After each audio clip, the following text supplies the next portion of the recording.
Hi friends, welcome to Wiki Lectures. In this video we are going to understand some basic concepts of quantum mechanics. Here you have a coordinate system. On x-axis you have mass or size of the particle, and along y-axis you have velocity. And somewhere here you have the classical system where we deal with massive object and moving with some small velocity. And as you increase the velocity, you reach into another branch of mechanics called relativistic mechanics, where the particle move with a certain velocity which is nearly equal to the velocity of light. And as you go down, by reducing the size of the particle, you reach into a quantum mechanics or quantum system where we deal with microscopic particle. And from this quantum system, if you go into increasing the velocity of the particle, you reach relativistic quantum mechanics, where you deal with microscopic particles that is moving with very high velocity. One of the main problems that we face when we categorize this system is that when a system is given, we do not know whether this belongs to classical system or a relativistic system or a quantum system, because there is no specific boundary distinguishing these systems. So why should we categorize this system? The answer is the particles behave differently in all these systems. Then when does this particle start behaving differently? To understand this, let us take the example of a numerical problem that a body of mass 1000 kg moves with a velocity 3000 meter per second. Find the momentum of the body. And suppose you are in an interview and the interviewer asks you, whether will you treat this problem classically or relativistically? According to what you have learned so far, some of you might have gone with classically, or some of you might have gone with relativistic. So if you are going with classical, your answer would be 3,00,000 kilogram meter per second, where the momentum is given by P equal to mv.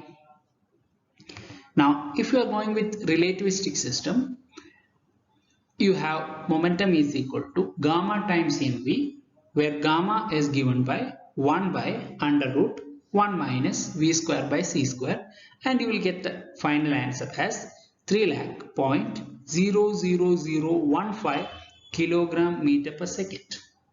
Now, coming back to the interviewer's question, when he asks you such question, please ask them back that how accurately you want your answer to be. So this tells you whether to treat the problem classically or relativistically. This is even true for your quantum system. The accuracy of your answer needed will tell you whether to take the problem classically, relativistically, or quantum mechanically. For any system, representation is very important. To represent a classical system, we have three-dimensional coordinate system. Either you can use Cartesian coordinate system or cylindrical coordinate system or spherical polar coordinate system. To make our work easier, let us take a three-dimensional Cartesian coordinate system which is spanned over the real numbers, where x cap, y cap and z cap are the bases. Similarly, to represent a quantum system, we have a Hilbert space which is spanned over the real numbers, and the corresponding bases are psi1, psi2 and psi3. We will be in detail discussing about this basis. For time being, we have just given a name to these three coordinates in the Hilbert space. Classical system as well as quantum system, we have two conditions: normalization condition and orthogonality condition. For classical system, we have x cap dot x cap equal to y cap dot y cap equal to z cap dot z cap equal to 1. Similarly, the normalization condition in quantum system is psi1 star psi1 equal to psi2 star psi2 equal to psi3 star psi3 equal to 1. The orthogonality condition in classical system is x cap dot y cap equal to y cap dot z cap equal to z cap dot x cap equal to 0. And same way we have in quantum system psi1 star psi2 equal to psi2 star psi3 equal to psi3 star psi1 equal to 0. The star represents the complex conjugate of that particular function. In a real space, a vector can be represented as a linear combination of its bases, that is x cap, y cap and z cap. This is how you represent a vector. In Hilbert space, we represent wave functions. Wave function can be written as linear combination of its given basis. Wave function psi is equal to a psi1 plus b psi2 plus c psi3. A wave function is a function that defines the state of a system. It is also called state function or state vector. A unit vector is defined as the vector divided by the magnitude of the given vector. Similarly, in Hilbert space or in quantum system, we can represent, and instead of a unit vector, here in Hilbert space or quantum system, we have normalized wave function, which is nothing but the wave function divided by its magnitude. A bar dot a bar gives you square of the magnitude of the vector, while psi star psi gives you probability per unit length. If psi is defined in one dimension, you have probability per unit length. If it is in 2 dimension, you have probability per unit area, and for 3 dimension, it is probability per unit volume. From here, we are going into quantum mechanics by taking example from classical systems.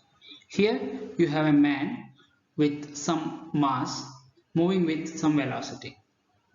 According to de Broglie, there is a corresponding wavelength whose wavelength is given by lambda equal to h by p.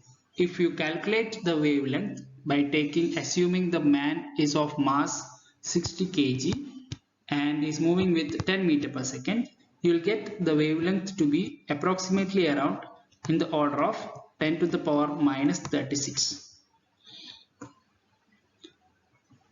Now, this wavelength is produced, or this wave is produced at every path, at every point on the path where he travels. At all these points, the wave will be produced.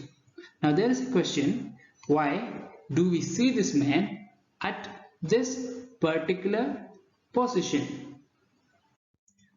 Now before going further, let us understand something about Young's double slit experiment. Here you need a source, and the source light should pass through 2 slits and it should fall on the screen. That the waves passing out of the 2 slits will interfere and form a bright spot at this point. And you will also have corresponding lower intensity spots at these points. Considering only the bright spot, you have this. Now let us reverse this process. Assume that there is no source. Then what does this imply? This implies that at a distance there is a coherent source which produces waves that constructively interfered at that given point. Now, what does that interference pattern tell you? It tells you that there is incoming waves. That incoming waves can be due to light source or a wave associated with the particle, just like our de Broglie wave. So the interference pattern or the bright spot is due to a wave that is produced by a light source or a de Broglie wave.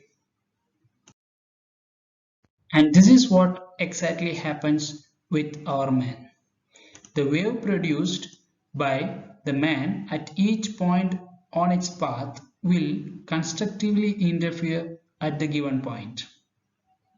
And this particular interference pattern produced is nothing but wave packet. And at all other points, the waves interfere destructively. That is why we are not able to see this person in any other point on its path. Here you have a question. If then, what is the probability of finding the man at the point? This point, what is the probability of finding the person? Since the interference takes place at one particular point, the probability of finding the person at the given point is equal to 1. Now let us bring the entire classical system that we have built so far into the quantum system. As the particle size get reduced in quantum system, the wavelength of the particle will increase. As we know, this is a formula, lambda equal to h by mv. The mass reduces, so corresponding wavelength lambda will increase. Now as the wavelength increases, the waves get constructively interfered over a region instead of at a point. This is how the wavelength interfere.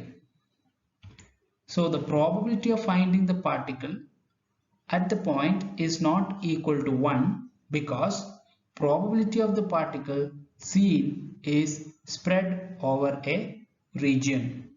Now it is clear from this figure that the probability of finding the particle at different points are different.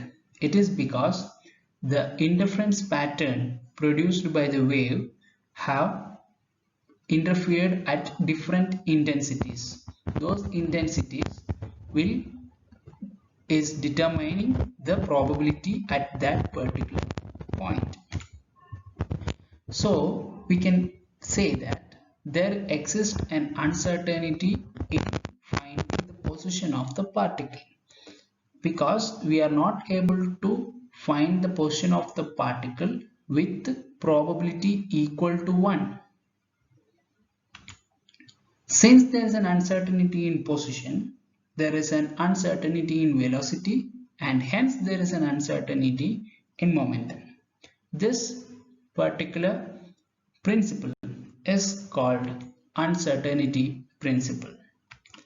Now, uncertainty arises due to decrease in size of the particle. Thus, this is a phenomena attributed to quantum particles. Now, from the time you have heard about uncertainty principle, you know that it is impossible to find the position and momentum of a particle simultaneously. I hope you understood why it is impossible to find position and momentum. Now let us see why simultaneously it is not possible. You know that de Broglie wavelength is given by h by p, where p is the momentum. Now consider that the lambda is the maximum uncertainty possible for the position of the particle. Then converting x as the position, that is the lambda, you can write x is equal to h by p, and from that you get x into p, which is equal to h. This is nothing but uncertainty principle. Through this video, My aim was to create a bridge between you and quantum mechanics through the classical examples that we are familiar with. I hope I am partially successful in doing that. And if you like the video, please share it with your friends. And this is our Telegram channel. You can join the Telegram channel for videos and problems on these competitive examinations. Thank you. The link for the Telegram channel is given in the description. You can click on the link and join the Telegram channel. Thank you.